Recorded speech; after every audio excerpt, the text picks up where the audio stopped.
Haryana civil service से जुड़े सभी एस्पिरेंट को दिशा क्लासेज की तरफ से हमारा नमस्कार।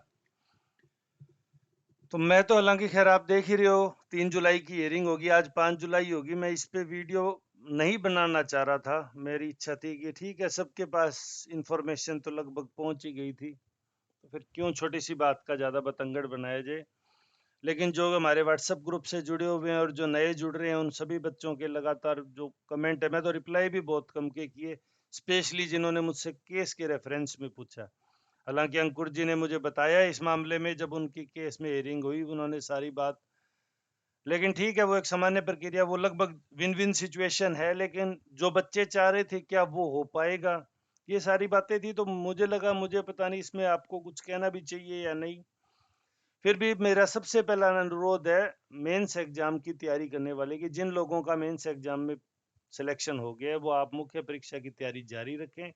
इसमें किसी प्रकार का, स्पेशली चाहे र्यूमर कह दीजिए, न्यूज कह दीजिए, उसके भी आप पे किसी प्रकार का आप अवरोध इसमें ना उत्पन्न करें। अपना डेली राइटिंग प्रैक्टिस जरूर करें। ये पब्लिक सर्विस कमीशन के, स्पेशली एचपीएससी के एग्जाम का एक दुर्भाग्य है कि इसमें न्यूज र्यूमर बहुत ज्यादा तेजी से स्प्रेड होते हैं।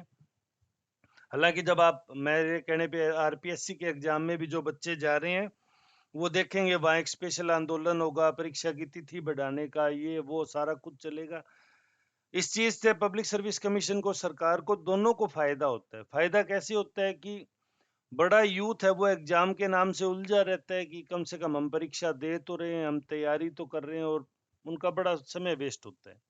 लेकिन एचपीएससी का जो मैं पुराना ट्रैक रिकॉर्ड है उसके भी आप में कह रहा हूँ कि एचपीएससी मुख्य परीक्षा कराने के लिए अपना पूरा जोर लगाएगी। थोड़ा सा जो आम बोलचाल की भाषा में इसके लिए प्रयुक्त शब्द है, वो मैं ये कहूंगा कि एचपीएससी का स्वभाव थोड़ा जिद्दी है। वो जिस चीज को ठान लेती है वो करती है, और यहाँ वो अपने फॉल्ट मानते तो उनके पास बहुत बड़ा ऑप्शन था कि सी सेट में नंबर ऑफ रिपीटेड क्वेश्चन इतने ज्यादा थे कि वो विड्रा करके दोबारा चाहे सी सेट ही कंडक्ट करवा लेते। हालांकि बच्चे उसको लेके कोर्ट में जाते, क्योंकि बच्चे सीधा सा कहते कि हमारा, हमने जनरल और सी सेट, जीके और सी सेट को बराबर टाइम दिया, लेकिन इसमें कुछ को बेनिफिट हो जाता है। तो जो पेपर का सेकंड सेट तैयार था उसको लेके विद इन 21 डेज, 2 महीने, महीने के नोटिस पे करवा लेते एग्जाम, तो स्मूथ हो जाता। या इसमें बच्चों को सेटिस्फाई कर देते। अब आपने देखा पहला जो केस हुआ उसमें इन्होंने स्पीकिंग ऑर्डर निकाला। अब जो दूसरा केस है इसमें स्पीकिंग ऑर्डर को अगर ये विड्रा कर लेते हैं तो जो 45 कैंडिडेट्स हैं जो इनके प्री के ऑलरेडी रिजल्ट के भी आप पे मेंस के लिए डिफरेंट कोचिंग इंस्टीट्यूट में शामिल हो चुके हैं, वो दावा करेंगे। और मैं मेरे पर्सनल तजुर्बे पे कहता हूं कि इस तरह के कैंडिडेट अगर सिर्फ दावा मात्र करेंगे तो भी उनको मुख्य परीक्षा लिखने को तो डेफिनेटली मिलेगी। ये तो आप मान के चलिए, इसमें तो किसी प्रकार का डाउट नहीं है। हाँ, इनके रिजल्ट रोक लिए जाएंगे माननीय पंजाब और हरियाणा हाईकोर्ट के, फर्दर जो ऑर्डर आएंगे उसके ग्राउंड पे रोक लिए जाएंगे। लेकिन जो एक बार प्री क्वालिफाई कर गए उनको मुख्य परीक्षा में शामिल करना ही करना पड़ेगा। बाद में चाहे आप उनको 5 साल की नौकरी के बाद हटा दो, वो एक सेकेंडरी क्राइटेरिया है। वो पता नहीं क्या होगा, कहाँ होगा, उसके बारे में कुछ भी कहना बड़ी, मतलब वो क्या कहें, भविष्यवक्ता बना देगा, जो कि मैं तो हूं नहीं एटलीस्ट। लेकिन अपडेट यही है कि अब एचपीएससी अपना स्पीकिंग ऑर्डर शायद विड्रा कर रहे हैं। नोटिस तो आ नहीं रहा, अभी उसमें आने में टाइम लगेगा, देखते हैं क्या आता है। उस पर डिस्पोज ऑफ केस कर दिया गया, मतलब वो उनको विन विन मान लिया गया कि ठीक है, आप स्पीकिंग ऑर्डर से एग्री नहीं थे, 2 ग्राउंड से एग्री नहीं थे। रिजल्ट जनरेट करने के जो 2 ग्राउंड लिए गए थे, 2 ग्राउंड नहीं हो सकते, जस्टिफाई नहीं किया जा सकता उसको, तो ऑनरेबल जस्टिस साहब ने उसको विड्रा करने के लिए एक तरह से कह ही दिया उनको। लेकिन अब जो भी याचिकाकर्ता थे उन पे क्या डिसीजन लेंगे, क्या याचिकाकर्ताओं को सभी को मुख्य परीक्षा का द्वार दिखाएंगे भी मुख्य परीक्षा में आप शामिल हो जाइए, या विड्रा होगा, या बच्चे इसको लेके फिर से कोर्ट में जाएंगे, या अब जो उन्होंने चैलेंज किए उसकी रिवाइज जो आंसर की नहीं आई है उसको लेके वो कोर्ट में जाएंगे। तो बड़ा होचपोच सी सिचुएशन होगी। चुनावी साल है, एचपीएससी भी नो डाउट फूक फूक के कदम रख रहा है।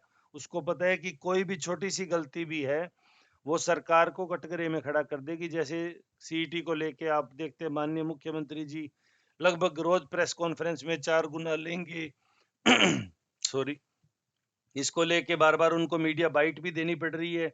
तो कहीं ऐसा उनके साथ, क्योंकि अभी मानसून सत्र आएगा, विधानसभा में घेराव करेगी, नो डाउट विपक्षी पार्टियां भर्ती के मुद्दे को लेकर सरकार को बुरी तरह घेरने की तैयारी कर रही है। उनके पास बहुत सारे एग्जाम्पल हैं, आधार हैं, और उनमें अगर ये एचपीएससी का आधार और जुड़ गया तो जैसे आपको याद होगा 2021 का शीतकालीन सत्र था जिसमें एक दिन का स्पेशल प्रस्ताव तक लाके इस पे चर्चा की गई थी। हर बार पब्लिक सर्विस कमीशन को ऑटोनोमस बॉडी कह के बचना बड़ा टेढ़ी खीर होगा कि आप 23 सवाल रिपीट हो रहे हैं। उत्तर प्रदेश ने जैसे आप देखेंगे 100 के करीब एग्जाम सेटर्स को है वो डिबार कर दिया, अब उनकी जगह नए शामिल कर लेंगे, लेकिन उसका परिणाम कोई उनके द्वारा कंडक्टेड किए गए एग्जाम पे कभी नहीं पड़ता। यहाँ तो ये लोग शायद इस तरह का कोई नोटिस भी नहीं निकाल रहे हैं अभी। तो बहुत सारी ऐसी चीजें हैं जिसमें जितना आप बात करना चाहते हैं उतना ही शायद मैं आपसे बात करना चाहता, जितना आपके पास ज्ञान है। मैं तो कहता हूँ बच्चों के पास मुझसे 2 लाइन फालतू ही होती है, लेकिन मुख्य परीक्षा के जो अभ्यर्थी हैं और स्पेशली जो 45 जो हैं जो क्राइटेरिया यानी जो सी सेट में क्वालिफायर नहीं थे, लेकिन फिर भी ऐसा चमत्कार हुआ कि डबल ग्राउंड के रिजल्ट के अंदर वो सी सेट में क्वालिफाई कर गए और एचसीएस प्रीलिम क्वालिफायर हो गए, वो नो डाउट मेंस लिखेंगे, उनको कोई नहीं रोक सकता। तो फीस फास अगर किसी ने जमा करा दिया तो देखिए वो तो आप अपने विवेक पे निर्णय लीजिए, लेकिन मेरा कहना है कि आप तैयारी जरूर कीजिए। क्या रहता है वो तो ऑनरेबल जस्टिस है, वो मेरिट डिमेरिट जो केस की होगी उसके ग्राउंड पे डिसीजन लेंगे, लेकिन आप लोगों को पीसीएस का मेंस लिखने का एक वो फर्दर एक्सपीरियंस मिलेगा। बहुत से लोग तो ऐसे हैं कि वो फेडअप हो चुके हैं, इतने मेंस लिख चुके होंगे। आजकल के जो प्रीलिमिनरी के पैटर्न है उनमें जो सीनियर जो प्लेयर होते हैं इस एग्जाम के वही बार बार क्वालिफायर हो रहे हैं और वही बार बार मेंस लिख रहे हैं।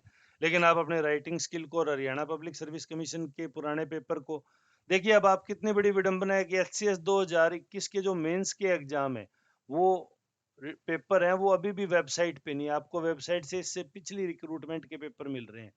तो कहीं ना कहीं एचपीएससी भी या तो बहुत ज्यादा पजल हो गई है या बहुत ज्यादा परेशान हो गई है इन बच्चों के इस एटीट्यूड से, या जो भी रहा होगा भाई।